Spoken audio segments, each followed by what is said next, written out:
Bonjour à toutes et à tous les explorateurs, c'est Audrey d'e-commerce Nation et je suis ravie de vous retrouver aujourd'hui pour une nouvelle interview en compagnie de Samuel et Sylvie Capitagnouk. Donc dans un instant, on va vous les présenter. Donc bonjour Samuel et Sylvie, bonjour Audrey. Bienvenue, merci d'être parmi nous aujourd'hui. Alors vous êtes mari et femme dans la vie, associés au travail et cofondateur de apesanteur.com. Alors avant de revenir à Apesanteur, est-ce que vous pourriez vous présenter, un petit peu nous retracer votre parcours professionnel et ce qui vous a amené à fonder Apesanteur? Alors je suis né avec l'informatique. J'ai passé ma jeunesse devant les petits écrans à coder, analyser les programmes et décortiquer. Et puis j'ai intégré la bulle Internet dans les années 90 avec l'apprentissage des nouvelles technologies, avec tous les nouveaux process qu'il fallait inventer et innover. Et puis pendant 10 ans, j'ai fait le tour des agences web pour ensuite intégrer la grande distribution. Et puis l'âge fatidique des 40 ans arrive, on prend des décisions et on analyse, on se dit pourquoi pas créer une entreprise. J'ai créé ma première entreprise que j'ai cédée au bout de 2 ans à mon associé. Et puis en discutant assez avec Sylvie, on s'est rendu compte qu'on avait vraiment des compétences très complémentaires. Et on a décidé de créer ensemble Apesanteur. Alors moi j'ai un parcours très différent de celui de Samuel. J'ai toujours travaillé dans la distribution. J'ai commencé comme chef de rayon en magasin chez Castorama. Ensuite, je suis passée dans l'alimentaire où j'ai fait plusieurs métiers. Je me suis occupée du merchandising, j'ai été chef de produit et j'ai été chargée d'études marketing. Et quand Samuel a créé sa première société, moi j'étais en congé parental. Donc j'ai suivi cette aventure de près et j'ai trouvé ça passionnant. Et quand cette aventure s'est arrêtée, on s'est rendu compte qu'on avait vraiment envie de travailler ensemble et qu'on avait des compétences très très complémentaires. Là, d'être une aventure professionnelle, c'est aussi une aventure familiale parce qu'on travaille en couple, parce que notre objectif c'était d'être présent pour nos enfants, plus proches, de travailler à la maison. Et du coup, on avait un investissement qui était important, on avait vraiment envie de réussir cette aventure. Quand on a commencé il y a 10 ans, on savait qu'on avait envie de travailler ensemble, on savait qu'on avait envie de construire quelque chose ensemble, mais tout nous était ouvert. On était quand même déjà attirés par les jouets pour enfants parce qu'on avait fait... On s'était dit on souhaiterait fabriquer des jouets. On a même fait un prototype d'un château en carton, en pop-up. Donc on ouvrait la carte, enfin c'était un géant, et puis l'enfant pouvait jouer dans le château. Très vite on s'est aperçu qu'en fait on avait vraiment une valeur ajoutée dans la distribution qui était liée à nos expériences plutôt que dans la fabrication. Justement, on avait analysé le marché, il y avait 2 secteurs qui sortaient un petit peu du lot. Il y avait le médical et paramédical, et le secteur du jouet. Médical et paramédical, c'est très lourd administrativement parlant, côté facturation, côté process d'achat, etc. Et puis le jouet, c'est beaucoup plus sexy, c'est beaucoup plus attractif. Donc on s'est lancé sur le jouet, et puis chaque année on parcourt le salon mondial du jouet à Nuremberg. Et on se dit, si on avait choisi le médical et le paramédical, on serait en train de choisir des bas de contention et des lits médicalisés. On s'y connaît vraiment la chose.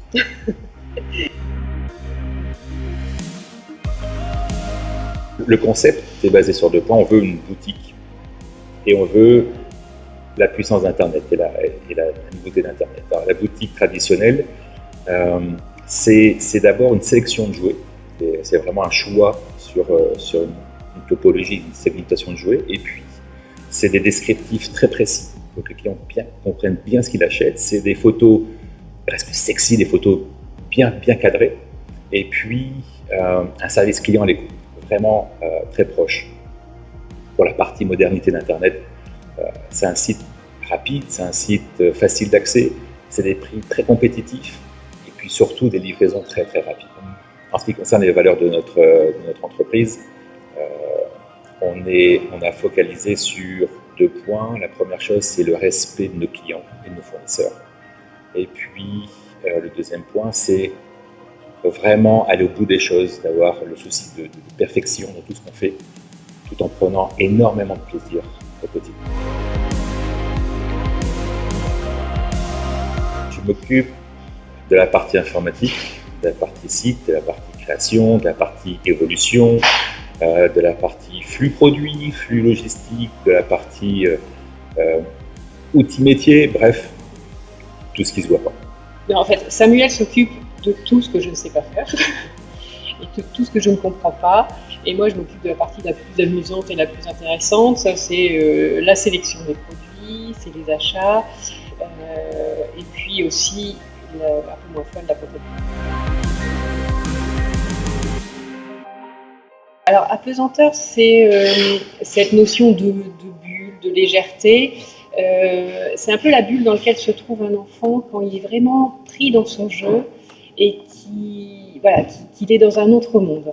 Et quand on ouvre cette bulle, hop, elle disparaît et puis l'enfant revient parmi nous. Il est sorti de son monde imaginaire. Alors, avec l'expérience, je me suis rendu compte que pour qu'un produit plaise à nos clients, il faut que le jouet nous plaise à nous d'abord. À la naissance d'Apesanteur, j'avais sélectionné des jouets qui me plaisaient, mais aussi d'autres qui me plaisaient moins, en me disant qu'il en fallait pour tous les goûts. Et en fait, c'était une erreur. Il faut que nous, en tant que clients, on soit prêts à les acheter, parce qu'à les offrir à nos enfants, à les offrir à l'occasion d'une naissance, et là, on est sûr que ça va plaire à nos clients. Alors, on cherche des jouets d'un très bon rapport qualité-prix. On cherche des jouets qui soient beaux, qui soient originaux, des jouets intelligents, intéressants, qui pour amuser les enfants. L'écologie aussi fait partie des valeurs que l'on souhaite dans les jouets qu'on sélectionne. Il y a aussi un autre aspect qui est très important, c'est les personnes avec qui on travaille. Comme Samuel disait, on veut prendre du plaisir dans notre travail et on veut bien connaître nos fournisseurs. On est en contact avec eux très régulièrement et il faut que le feeling se passe bien. Et dans ce cas-là, on est hyper fiers de proposer leurs jouets et on est hyper fiers de les mettre en vente, comme eux sont hyper fiers de les fabriquer. On a à peu près 1000 produits à notre assortiment. On cherche à avoir un assortiment qui soit vraiment restreint. Que le client, quand il vient sur le site, n'ait pas à paginer des listes et des listes de produits et qu'il peut acheter en confiance les produits qu'on a choisis pour lui. La pandémie a été spectaculaire dans l'impact opérationnel, elle a tout bouleversé, et il a fallu tout reconstruire très vite. On a eu vraiment la chance de s'appuyer sur SupplyWeb qui en quelques jours a recréé tous les nouveaux process, a permis de continuer dans les expéditions et le flux des commandes. C'était très compliqué, donc ils ont aussi beaucoup communiqué avec nous, par exemple avec les problématiques qu'on pouvait rencontrer au début avec Mondial Relais qui en l'espace de 24 heures a fermé l'intégralité de son réseau. Il a fallu, comme on s'occupe de notre site en interne, couper tout de suite ce système d'expédition pour ne pas créer des produits perdus et bloqués pendant des semaines dans les magasins. Donc, pendant que travailler d'arrache-pied pour pouvoir continuer à expédier et à livrer nos clients, nous, on s'occupait de nos clients, on les rassurait, on discutait beaucoup avec eux, on leur faisait comprendre que tout continuait comme avant et les clients étaient très contents. L'objectif de 2021, ça a été vraiment de trouver du stock, à la fois pour la partie de l'année qui a été passée pour le printemps. La pandémie a considérablement modifié les délais d'approvisionnement qui sont maintenant beaucoup plus longs, des délais de fabrication qui sont beaucoup plus longs, et donc on se retrouve face à une situation qu'on n'a jamais connue. Passer beaucoup de temps et beaucoup d'énergie à essayer de trouver du stock pour la période de printemps. Et maintenant, là, on se prépare pour la période de Noël. On peut être sûr d'avoir suffisamment de jouets à proposer à nos clients pour la fin d'année. Donc, on on est obligé de se stocker beaucoup plus tôt que les années précédentes, en quantité plus importante, pour pouvoir satisfaire nos clients en fin d'année.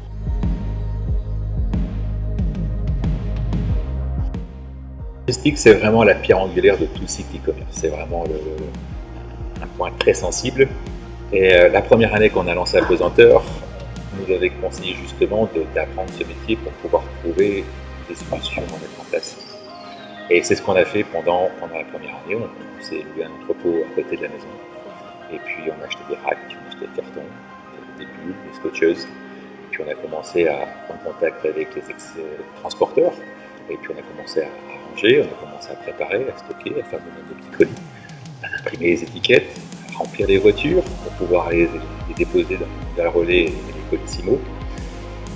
C'était une année très sportive, on a beaucoup appris. On était très fatigué, le premier Noël a été impressionnant, c'était compliqué à gérer. On a beaucoup appris. On a su, après cette première année, identifier quels étaient les 4 points clés pour pouvoir choisir un bon logisticien. La première chose, c'est qu'il fallait un logisticien très réactif. Toutes les commandes qu'on voulait passer sur le site avant midi ou avant 14h devaient partir le jour même. Il fallait un logisticien qui soit flexible sur la topologie de nos produits. Comme tu dis justement, on a des tout petites voitures à expédier et on a des grosses cuisines, donc il faut des tailles de carton, des tailles d'emballage très différentes. Il faut une multitude de transporteurs aussi, c'est le troisième point. On expédie avec des 24 heures comme on expédie dans des mondiales relais. Et puis pour nous, ce qui était très important, c'était un logisticien capable d'absorber notre pic d'activité de Noël. On gère 50% de notre chiffre d'affaires en 6 semaines. Donc de gérer une activité continue l'année et ce pic de Noël. Et on a trouvé SupplyWeb pour répondre à ces besoins.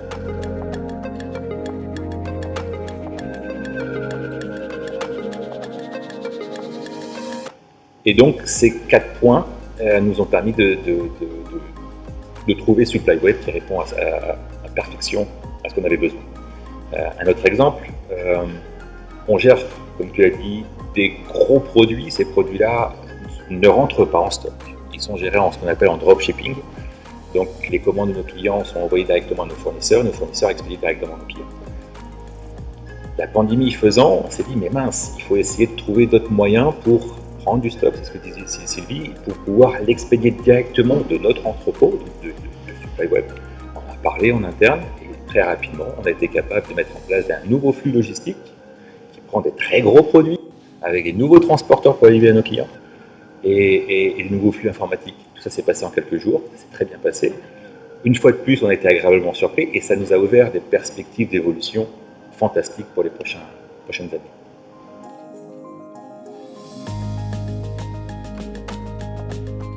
Alors, après cette année de formation en faisant nous-mêmes la logistique, on était face à 2 choix. Soit de créer nous-mêmes notre entrepôt avec le recrutement des équipes, avec tous ces frais fixes qui sont écrasants pour nous tout au long de l'année face à ce pic de Noël, avec ce management. Bref, c'est vraiment un métier à plein temps. Ou alors, identifier le partenaire idéal pour pouvoir répondre à ce besoin. On s'est appuyé sur ce prestataire qui est devenu notre partenaire actuellement. Et c'est une confiance au quotidien qui nous permet de faire notre métier qui est de répondre à nos clients, de trouver de nouveaux fournisseurs, de trouver de nouveaux produits différenciants. Bref, d'envisager de manière très sereine l'évolution de notre entreprise dans les prochaines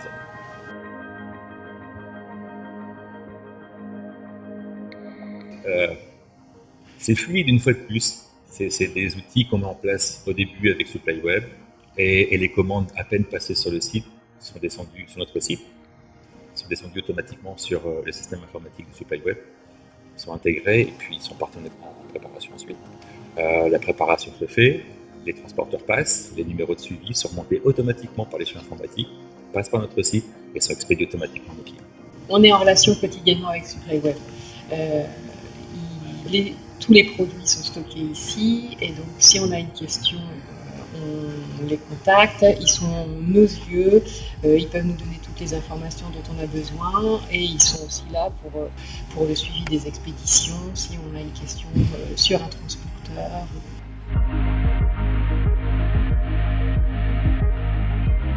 Alors pour la partie technique, c'est quelque chose qu'on a appris pendant ces années. Si on veut éviter des frayeurs, des gouttes de sueur qui coulent, ne touchez plus au système informatique. Enfin, c'est voilà, tout ce qui est évolutif, correctif, sécurité, hop, met en place, ne touche plus à rien. Même pour faire plaisir à une petite demande d'un client, d'un fournisseur, ne touchez plus à rien et laissez ronronner les serveurs jusqu'à la fin d'année. Ça, c'est pour la partie technique. Pour la partie produit ou achat, ça se passe bien en amont. Et effectivement, pour que ça se passe bien, il y a un travail à faire avec le service logistique parce qu'il faut que les produits soient réceptionnés à temps. Et puis, il faut qu'il y ait suffisamment de place dans l'entrepôt parce que forcément, notre volume de stockage passe du simple au triple, voire au quadruple. Donc il faut cette souplesse au niveau du service logistique. Et puis, on va dire à partir de mi-novembre, effectivement, tout est lancé. Maintenant, il faut après juste que tout le travail qui a été fait les 10 mois précédents porte leurs fruits. Donc on est là pour répondre aux clients, on est là pour les conseiller sur les produits. Et puis voilà, le stock est présent, est prêt à être expédié. C'est peut-être un élément complémentaire qui aide beaucoup dans des périodes de stress. C'est du stress positif, c'est de la prévision, du prévisionnel. Et essayer de prévoir certaines zones très chaudes en fin d'année en termes d'arrivée de produits au niveau de l'entrepôt, en termes de commandes et donc de sorties, ça permet d'anticiper l'organisation de l'entrepôt, donc les équipes seront présentes, seront averties et donc pourront absorber ce pic d'une manière beaucoup plus sereine. Et donc l'entrepôt travaille de manière sereine, donc je pense beaucoup plus sereine.